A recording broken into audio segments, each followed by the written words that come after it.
네, 2022년 10월 1일 오후 8시 24분입니다. 오늘은 사랑이를 저희 집에 데려온 지 가족이 된 지 딱 10년째 되는 날입니다. 2012년 10월 1일에 저희가 입양을 하게 됐는데 벌써 10년이네요. 10월 1일에 데려와서 원래 이름을 10월이라고 하려고 했는데 그러면 너무 좀 사연 있어 보이는 멍멍이가 될 것 같아서 그대로 그 원래 불렸던 이름인 사랑이라고 계속 부르게 됐습니다. 아무튼 입양일, 그러니까 원래 생년월일을 저희가 몰라서 10월 1일 입양일을 사랑이 생일로 그냥 치고 좀 생일날에는 더 맛있는 거 해주고 산책도 오래 하고 뭐 그런 날로 설정해 놨는데 오늘도 그런 날이었습니다. 오늘 할 얘기는 뭐 특별히 어떤 주제가 있는 건 아니고 그냥 요 며칠 있었던 이야기들을 그냥 쭉 하려고 합니다. 대학 축제 시즌이었죠. 뭐 사실상 어제를 끝으로 해서 이제 중간고사까지는 뭐 축제하는 학교가 없긴 하지만 어쨌건 축제 시즌이었습니다.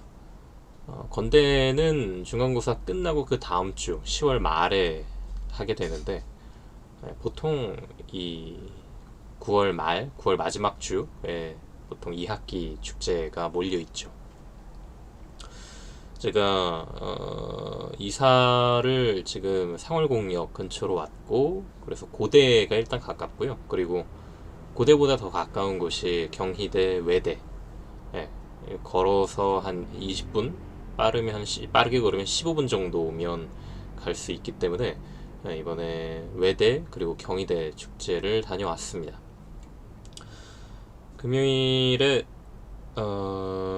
이제 목요일 금요일이 외대 축제였고 수목금 이 3일 동안은 경희대 축제였고요.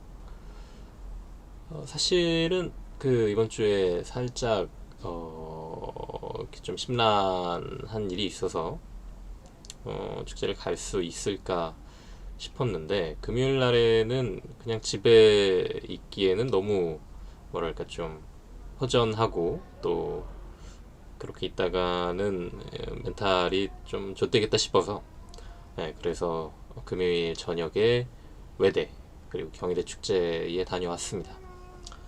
원래는 갈 생각이 없었는데 카더가든, 제가 이제 카더가든 님을 좋아하거든요. 그래서 인스타도 팔로우하고 있는데 9시에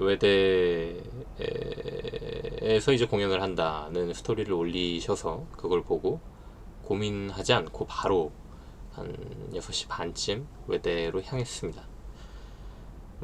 사실 되게 뭐랄까 사람이 많을 줄 알았는데 되게 좀 널널했어요. 제가 한 7시 좀 넘어가지고 외대에 도착했었는데 사람이 되게 널널했고 뭐 여러 가지 이유가 있겠지만 기본적으로 경희대에서 그 사람을 다 끌어가서 외대에 상대적으로 좀 여유가 있었다. 저는 이렇게 분석을 합니다. 그래서 한 7시 10분 정도부터 그 앞에 스탠딩석에서 서가지고 외대 그 재학생들 공연을 먼저 보고 9시에 카더가든 님이 오셨습니다.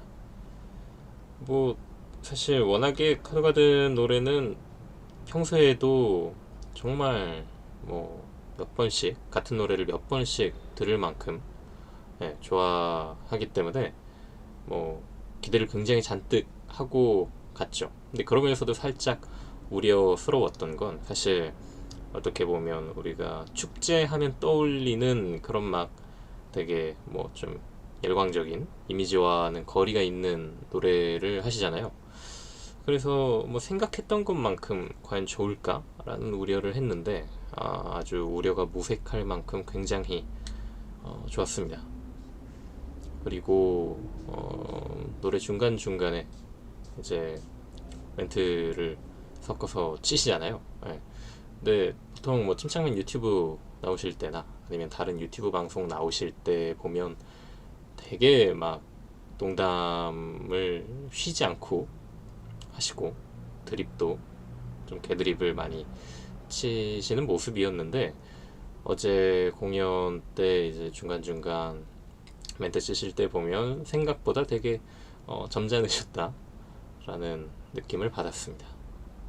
네, 그렇게 카드가든님의 무대가 끝나고 그 다음 청하님이 오셔서 그 공연도 잠깐 보고, 왜 그 경희대에 다이나믹 듀오가 온다라는 걸 이미 알고 있었기 때문에 대충 시간 맞춰서 가면 다이나믹 듀오 공연도 볼 수 있겠다 해서 청하님 공연을 거의 다 보고 말미에 이제 경희대로 향했습니다.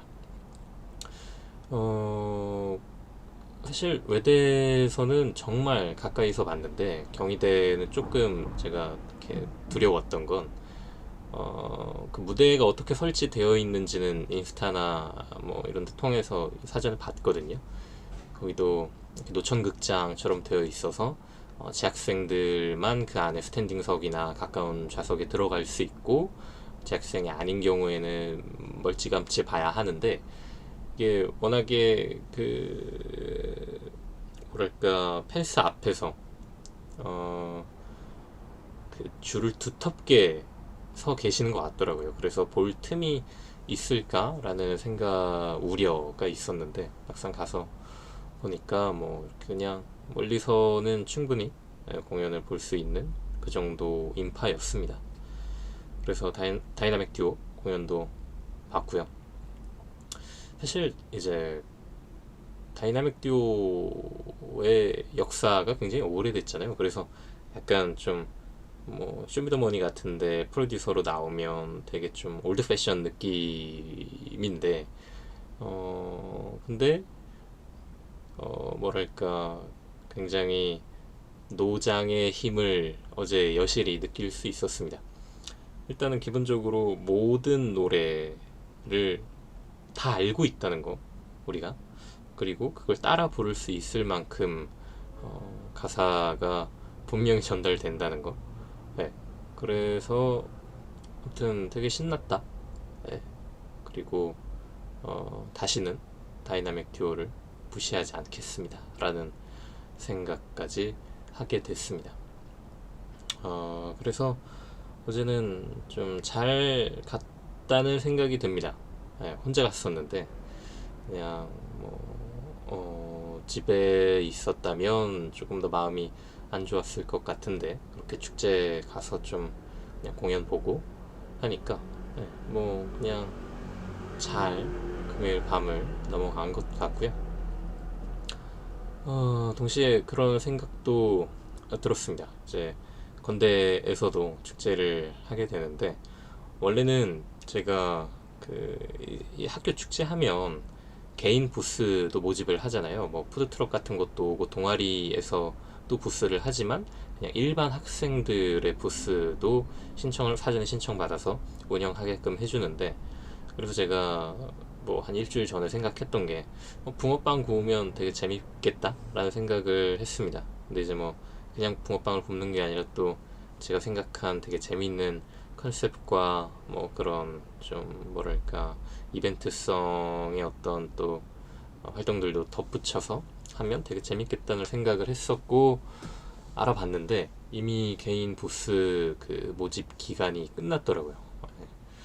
그래서 그게 좀 아쉬웠지만 뭐 내년에도 축제는 있을 거고, 제가 어쨌건 졸업까지 1년이 남았기 때문에 그래서 내년 축제에 뭔가 개인 부스를 운영하게 되지 않을까 라는 생각을 합니다. 그래서 되게 아쉬웠어요. 저는 꼭 축제에서 붕어빵을 굽고 싶었는데 올해는 일단은 그게 어렵게 됐다라는 거. 사실 제가 18년도 때는 축제를 전혀 안 즐겼고, 축제날에 그냥 강의 듣고 바로 집에 와버리고 이랬어가지고 왜 그랬는지는 저도 잘 모르겠습니다. 18년도 축제는 저한테 없고, 19년도에는 군대가 있었고, 20년도에는 8월 말에 전역하니까 코로나로 되게 상황이 안 좋았고, 작년 21년도에도 뭐 코로나 여파 때문에 대면 수업이 거의 없었으니까 축제도 사실상 없었죠. 네, 그래서 저한테 있어서 사실상 축제 시즌은 올해 22년도가 거의 처음이다. 그러니까 제가 직접 뭔가 즐기고 일부러 뭐 라인업 찾아가면서 그 아티스트 무대 보고, 네, 뭐 이게 올해가 처음이어서 좀 새로운 재미를 많이 느낀 것 같습니다. 무려 25을 먹고 학교 축제의 재미를 처음으로 좀 느끼게 됐다라는 거. 네. 근데 뭐랄까 어제 공연을 보면서도 막 이렇게 스탠딩석 가까이에서 같이 뭐 아티스트랑 호흡을 같이 하고 뭐 같이 뛰면서 무대를 보고 이런 것보다는 그냥 멀찌감치 노래 듣고 좀 이렇게 퍼포먼스 보고 하는 걸 선호하는 것 같더라고요. 그리고 동시에 그 관중들의 모습과 아티스트의 모습이 같이 보일 때 조금 더 시각적인 재미를 많이 느끼는 것 같다. 예. 가까이서 볼 때보다 같이 아티스트랑 무대를 즐기는 것보다는 멀찌감치 지켜보는 것에 더 재미를 느끼는 것 같습니다. 그래서 좀 뭐 어떤 식으로 이런 무대를 좀 관람하는 걸 즐기는지 그걸 어제 좀 조금 더 정확히 알 수 있었고, 동시에 또 이사를 오게 된 것에 굉장한 만족감. 주변의 대학들이 워낙에 가까워서 일단 뭐 한예종은 걸어서 3분 거리에 있고요. 그리고 아까 말씀드렸듯이 고려대, 경희대, 외대, 뭐 여기서 좀만 더 가면 시립대, 그리고 뭐 한성대도 가깝고, 또 뭐 원래 제가 구로구에 살았었는데 그때에 비하면 지금 건대도 굉장히 가까워졌습니다. 그래서 뭐랄까 조금 더 이런 대학 문화 이런 것들을 조금 더 쉽게 즐길 수 있게 된 것 같다. 그래서 이사 온 곳에 굉장히 만족을 하고 있는 요즘입니다. 사실 상월공역 근처에는 특별히 뭐 이렇게 랜드마크라고 할 만한 게 없습니다. 그리고 동네도 굉장히 조용하고, 또 근처에 중고등학교, 초등학교도 마찬가지입니다만 학교가 별로 없어가지고 되게 평균 연령대도 상당히 높고요.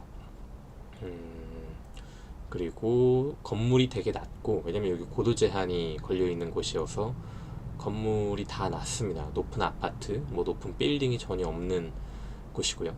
그리고 뒤에 천장산이라고 산이 하나 있기 때문에 또 공기도 꽤나 나쁘지 않습니다. 이게 좀 똑같은 서울인데 그게 느껴지냐라고 되물으실 수 있겠지만, 확실히 서울 한 중심 뭐 시청 같은 데 있다가 집 근처 상월공역 근처로 오게 되면 그런 좀 공기의 차이 분명하게 느껴집니다. 그 정도 저희 동네 자랑을 좀 했고, 그리고 뭐 조금 아쉽다 싶은 건 아까 말씀드린 것처럼 뭐 약간 편의 시설이 조금은 부족하다. 뭐 예를 들면 근처에 다이소가 일단 없습니다. 네. 다이소뿐만이 아니라 뭐 백다방도 없고, 물론 그냥 이런 영세 프랜차이즈 카페들은 많습니다만 유명한 프랜차이즈 카페가 잘 없습니다, 이곳에. 그런 아쉬움이 있다는 거. 그리고 저희 집이 좀 대로변에서 가까이 있기 때문에 그런 차 소리들, 물론 뭐 항상 24시간 내내 시끄러운 건 아닙니다만 뭐 좀 빵빵대는 소리나 이런 소리에 조금은 거슬릴 때가 있다. 이 정도가 단점인 것 같고요. 제가 평생을 아파트에서만 살다가 이번에 처음으로 주택을 살게 됐는데, 네, 뭐 그렇게들 말씀하시더라고요. 주택 살다가 다시 아파트 살기 되게 어렵다. 왜냐면 기본적으로 층간 소음에 대한 부분도 그렇고, 뭐 그리고 또 여러 가지 소음에 대한 부분들, 사실 10시 넘어서 악기 연주한다거나 이런 게 주택에선 가능하지만 아파트에서는 원천적으로 불가능하니까 그런 좀 집 안에서의 자유도, 이런 것들이 뭐 비교할 수 없을 만큼 주택에서의 삶이 되게 자유롭기 때문에 그렇게 자유롭게 살다가 아파트라는 그런 거의 공동 주거 지역으로 다시 들어가기가 되게 어렵다. 제 생각에도 그렇습니다. 물론 뭐 좀 쓰레기 버리는 거나 또 안전에 대한 부분, 이런 게 조금은 불편하고 우려스러운 부분은 있지만 그럼에도 이런 좀 생활의 자유도가 주는 어떤 장점이 훨씬 더 크다, 이렇게 말씀드릴 수 있겠고요. 그리고 뭐 마당에서 한 번씩 바베큐 해 먹는 거나 이런 것들도 그냥 소소하지만 확실한 재미인 것 같습니다. 그러니까 뭐 이제 조금은 우려스러운 건 겨울이 오면서 이제 난방 걱정을 해야 되는데 집이 당연히 뭐랄까 정말 벽 하나 두고 안과 밖이 구분되는 주택이다 보니까 엄청 추울 것 같다라는 생각이 듭니다. 네, 그래서 좀 난방비에 대한 부담, 또 아파트에서보다는 훨씬 심할 것 같다는 생각이 들고요. 그리고 뭐 또 눈도 제가 직접 치워야 될 거고, 그런 조금 걱정이 요즘 있습니다. 겨울을 잘 날 수 있을까라고 하는 부분. 뭐 근데 일단은 아직까지는, 지금까지는 아파트에서 사는 것보다 훨씬 즐겁게 지내고 있다라는 점을 말씀드리고 싶었습니다. 집에 누구 초대해서, 친구들 초대해서 같이 바베큐 해먹고 이런 거는 아직 실제 현실로 옮기지는 못했습니다만 차차 좀 해보려고 합니다. 근데 상월곡역 근처에 좀 뭐 이거저거 재밌는 것들이 많이 있으면 저희 집에 초대하는 게 그렇게 좀 미안하거나 부담스럽지 않을 것 같은데, 정말 저희 집 말고는 뭔가 이렇게 보여줄 만한 게 없어서 그래서 좀 이렇게 불러 모으기가 약간 부담스럽기도 합니다. 또 이제 어쨌건 여기가 서울 북쪽으로 좀 치우쳐져 있는 동네다 보니까 뭐 서울 중심지구 이러면은 또 이렇게 오고 가는 길에 들려달라라고 할 텐데 그것도 아니니까 좀 지리적인 뭔가 문제도 있는 것 같고요. 아무튼 요즘에 그렇게 삽니다. 여러분 또 즐겁게 재밌게 잘 지내십시오. 곧 겨울입니다. 파이팅. 안녕.